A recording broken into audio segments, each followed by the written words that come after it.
Welcome, everybody. New Springs Church. I'm Gavin, lead pastor here. Today, I'm really excited to bring to you Ishtyler and his brand new wife, Rachel. Guys, welcome. So what we're doing here with this whole interview, podcast, vodcast, whatever you want to call it, is about is really the world is a strange place right now. People are, they're down, they're upset. For good reason. We've got a worldwide pandemic that shut down things that we're used to doing in a certain way. But of course, God in his goodness allows good things to still happen. And so Ishtyler and Rachel are a young couple who have just recently gotten married. And I think it's a beautiful story of how God's being good and gracious, even in the midst of all this suffering. So I'll kick it off with a nice, easy question for you guys. Tell us about how you met. Well, we met at actually my previous college, Covenant College. I went to school over there for 1 year, and during that year, in my New Testament class. Yep. New Testament class, and we formed a relationship there, and yeah. That's how we met. We stayed long distance for a while. But in terms of how we met at college. Okay. So who started, was he bothering you, Rachel? You can be honest. Was he like a little annoying? No, I feel like he was very, very passive. Like, I love to tell the story, but like he was trying to pursue me in a very subtle way. Like almost too subtle at the beginning, where he set up like a study date for us in the library, and I showed up and he didn't show up. He forgot. Oh. He's sitting in the dorm room eating pizza with his friends. But we don't like to talk about that. At least I don't. That might be a move, Rachel. He might have been trying to pull a move. Like, let me set up this date and not show up and like do my thing. Yeah, he got me anticipating it. That was the plan. That was the plan. Well, that's cool. And so how long have you guys been together since those beginning days? Our relationship didn't become like an official relationship till June this past year. Before that, it was more like there was interest.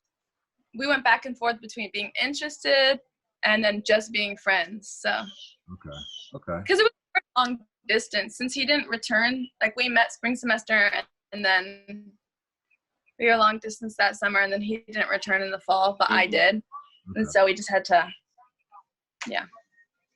And it's probably worth pointing out for everybody who doesn't know you guys. So Ishtyler, you're from South Florida, right? Yep. I'm born and raised, yep. And Rachel, you're from California, born and raised?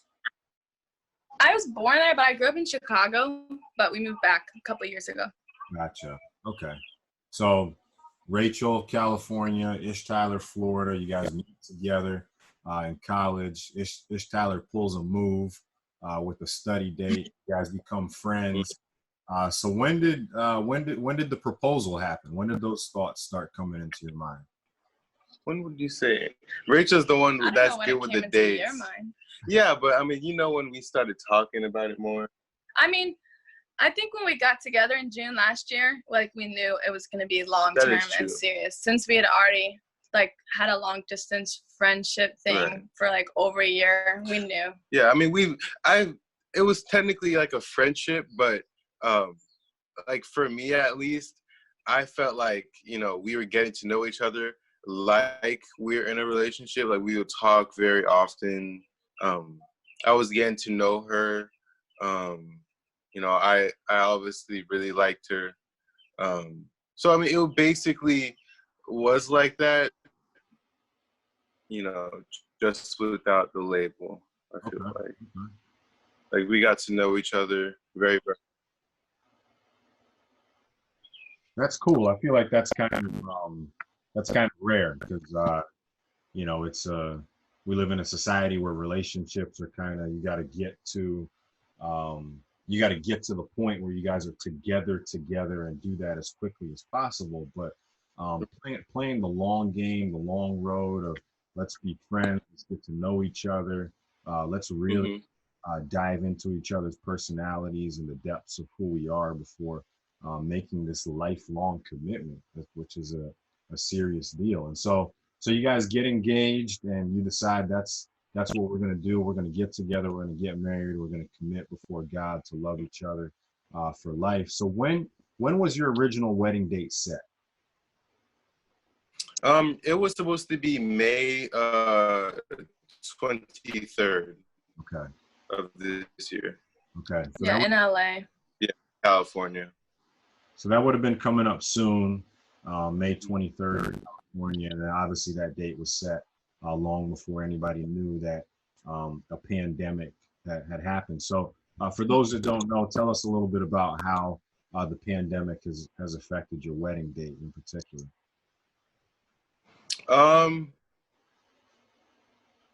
I mean,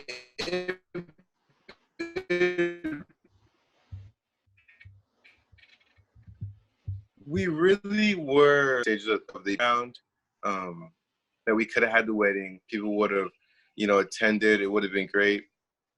But just as things were developing, and even things like getting a marriage license looked very tough. Courts were starting to close down.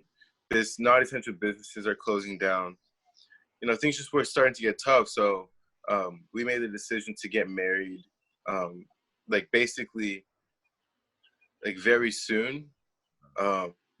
Just because in California, I think probably all the courts, at least in Southern California, are closed. A lot of courts weren't issuing marriage licenses in South Florida. I believe only just Palm Beach, the Palm Beach court was offering them. So we were like, hey, if the courts close down, we don't know when this pandemic is going to be over. We really, long distance was just tough on us.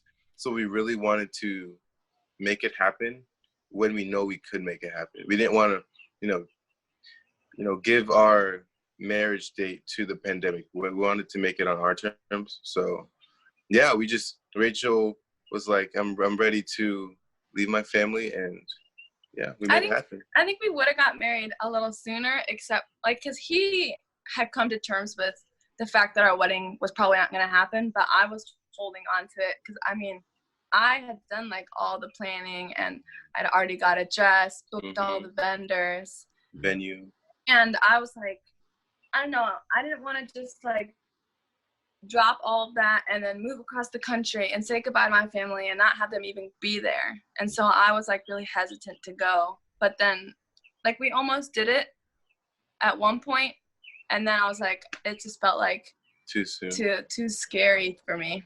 And then 2 weeks. And then 2 weeks later, I called him and I was like, okay, I'm ready to marry you. And so I did. And he decided, I called him, I said I was ready to come. And then 48 hours later, I think we had 24 hours. We booked the flight that day, and then 24 hours later, I was on that flight. I came here. I arrived late afternoon. The next day, we go get our marriage license, and that went smoothly. We were surprised. We were afraid it wasn't going to work out. Yeah. And then we got married in his backyard by his dad the next day, and my family was on a Zoom call. Wow. And it was just his. Wow. I got dressed for Target the night before I left. Wow. Very nice dress. Yeah, I'll tell you what, that's going to be just an awesome story to be able to tell family and friends and hopefully kids one day. It's just, it's just powerful that, the love that God has given you guys for each other would want to withstand something so difficult. I believe that you last through this, you're going to last through anything. So what are some fun things you guys have been doing at home during the pandemic? How do you guys spend your time getting to know each other, having a good time? Yeah. I think something that I really have been enjoying, just a random fun fact about me, growing up, especially with like Haitian parents. There's a lot of like kid Disney movies I haven't really watched. And like Lion King, I've seen like parts of it, like Ratatouille, stuff like that. But Rachel has, she's seen all of them. She has a little sister. So I mean, I've just been taking this opportunity now to make a movie night, to watch the kid movies I never really used to watch. So I've enjoyed it. Also, Rachel got like a little game, like a couples game where we get to like ask questions to each other. Yeah, like a card question. So we do that, every night, so just to get to know each other. We go on drives. Mm-hmm. Oh, cool. Like, we'll drive at the beach to look at it because it's closed. They have all the tape everywhere. We've tried, and so we can do little drive-bys. Yeah. Nice. That's cool. My wife in particular would love the Disney experience. I know she would love to go back in time and experience those movies for the first time again. Maybe see them through your eyes. So overall, given that this is a beautiful thing. Like, marriage is one of the ways that God demonstrates for us His love for us.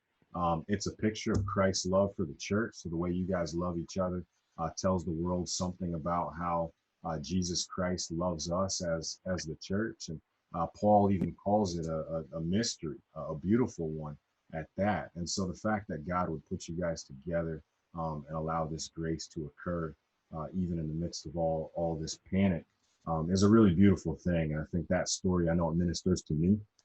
That's one of the things I think about when things are a little bit difficult. Like, hey, Ishtyler and Rachel just got married. That's cool. So what are some of the things that God's been teaching you guys, either together or individually, while so many life changes are happening for you at once? I mean, for us, because of our unique situation and we got married, I personally see it more as like a testament to like God's faithfulness to each other. Like, long distance was hard for both of us because like we were, obviously the distance is so great, and we would only see each other, every like month and a half to 2 months.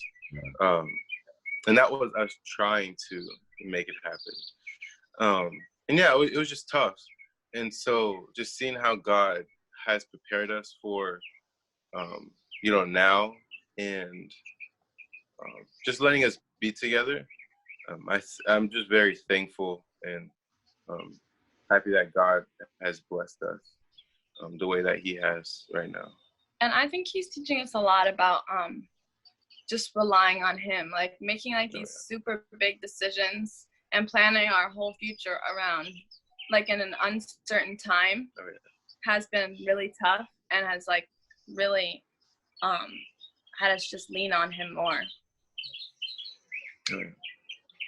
Well, he's going to continue to be good to you guys in the sense that He's a God of comfort, right?